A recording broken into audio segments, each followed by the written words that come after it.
Yeni düşünürseniz tıbbi cihazların hepsi yurt dışından geliyor. Türkiye üretimi yok gibi bir şey. Yani birkaç tane firma var. O da yatak vesaire hasta başı üreten firmalar. Yüksek yoğunluklu teknolojik cihazların hiçbiri Türkiye'de üretilmiyor. Haklı olarak bunu denetim altına almak için yeni yatırımlara izin vermedi. Amenna. Yeni yatırımlara izin vermemek hakkı. Ama hani bölgenin ihtiyacına göre, hekim kadrosuna göre atıyorum. Diyarbakır'da kişi başına düşen kardiyolog sayısı 10. Ya da 10 hastaya bir kardiyolog düşüyor. 3 ayda yaklaşık, son 3 ayda yaklaşık 800 lira civarında yeni yatırım yaptık.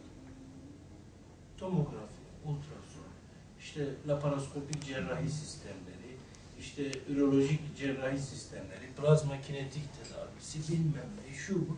Geçen gün baktım 800 liralık yatırım yapıyoruz. Yapmazsanız ayakta duramıyorsunuz. Tüm bunları planlı projeli yapmak durumundasınız. O yüzden sağlık sektörü gideri yüksek olan bir sektördür. Bu anlamda doğru yol gitmeniz lazım. İhtiyacı doğru görmeniz lazım. O şeylerdeki doktor maaşlarının ödenmemesi, çalışanların maaşının ödenmemesi bir parça kasıttan kaynaklanıyor diye düşünüyorum. Yoksa hani kazanmamak eşittir ödememek.